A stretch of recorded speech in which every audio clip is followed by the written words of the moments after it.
ஸ்ரீமதே ராமானுஜாய நமக. ஆண்டாள் திருவடிகளே சரணம். நமஸ்காரம். ஒரு தடவை காஞ்சி மகா பெரியவரும் காஞ்சியிலேயே இருந்த பிரதிவாதி பயங்கரம் அன்னங்கராச்சார் சுவாமிகளும் பேசின்னு இருந்தார்.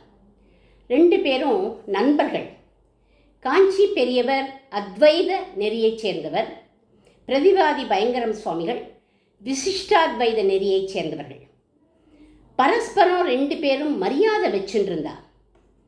காஞ்சி பெரியவர் கேட்டார், கைங்கரியம் பண்ணுறது முக்கியங்கிறே, அந்த கைங்கரியத்தை உடம்பால் பண்ணுறது முக்கியமா, இல்லை அது பண்ணுற போது மனோபாவம் முக்கியமா அப்படின்னு கேட்டார்.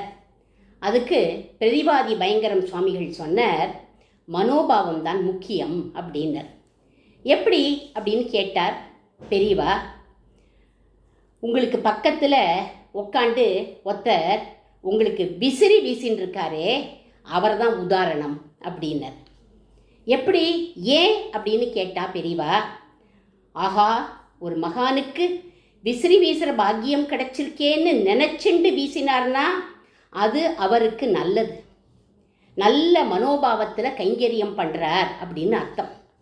அப்படி நினைக்காம இன்னும் இவா எத்தனை நாழி பேசுவா, எத்தனை நாழி நான் விசிறி வீசணும், எனக்கு கை வலிக்குமே, எப்போ எழுந்துப்பா, இந்த எண்ணத்தில் அவர் விசிறி வீசினார்னா, அந்த கைங்கரியம் பண்ணினார்னா அது பிரயோஜனம் இல்லை அப்படின்னார்.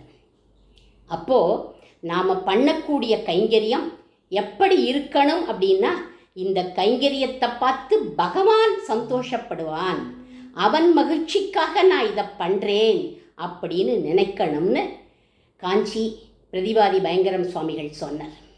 சந்தோஷப்பட்டார். அதை கேட்டு காஞ்சி பெரியவா. இதைத்தான் நம்ம ஆண்டாள் உனக்கே நாம் ஆட்செய்வோம் அப்படின்னு சொன்னான். சக்கரை பொங்கல் பண்ணி பகவானுக்கு சமர்ப்பிச்சா பகவான் உகப்பான். எனக்கு டயாபெட்டிஸ், சுகர் இருக்குது, அதனால் சக்கரை பொங்கல் பண்ண வேண்டாம், அதுக்கு பதிலாக எனக்கு பிடிச்ச புளியோதரையை சமர்ப்பிக்கிறேன் அப்படின்னு பண்ணக்கூடாது. பகவான் ஆனந்தத்துக்குன்னு பண்ணணும். இதைத்தான் உனக்கே நாம் ஆட்செய்வோம் அப்படிங்கிற ஆண்டாள். எற்றைக்கும் ஏழேழு பிறவிக்கும் உந்தன்னோடு உற்றோமேயாவோம், உனக்கே நாம் ஆட்செய்வோம், மற்றை நம் காமங்கள் மாற்று அப்படிங்கிற இந்த 2 வரிகளை காலக்ஷேபம் கேட்டு தெரிஞ்சுக்கக்கூடிய அஷ்டாட்சர மந்திரத்தின் அர்த்தத்தை வச்சுட்டா ஆண்டாள். ஓம் நமோ நாராயணாயங்கிறது 8 எழுத்து மந்திரம். இதில் 3 வார்த்தைகள் இருக்கு. ஓம்ங்கிற பிரணவம், நமகங்கிற வடிவம் தான் நமோ, நாராயணாயங்கிறது 3வது வார்த்தை. ஓம்ங்கிற பிரணவத்தை அ ஊ மா அப்படின்னு பிரிக்கணும். ஆங்கிற அக்ஷரம் பரமாத்மாவை குறிக்கிறது, மாங்கிற அக்ஷரம் ஜீவாத்மாவை குறிக்கிறது, ஊங்கிற அக்ஷரம் இந்த ஜீவாத்மா பரமாத்மாவுக்கே தொண்டன் அப்படின்னு காண்பிக்கிறது. இந்த ஓம்காரத்தை தான் எற்றைக்கும் 7 பிறவிக்கும் உற்றோமே ஆவோம் அப்படின்னு காட்டிட்டா ஆண்டாள்.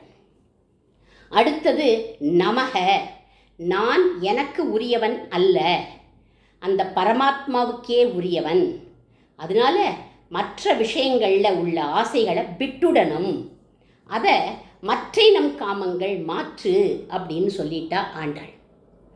அடுத்ததா நாராயணாய, நாராயணனுடைய உகப்புக்காகவே எல்லா கைங்கரியங்களும் பண்ணணும் அப்படிங்கிறத உனக்கே நாம் ஆட்செய்வோம்னு காட்டிட்டா ஆண்டாள்.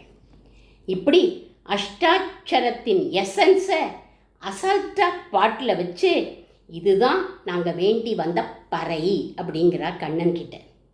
இவள் பாசுரம் வேதமனைத்துக்கும் வித்து அப்படின்னு தெரியுது பார்த்தேளா. ஆண்டாள் திருவடிகளே சரணம்.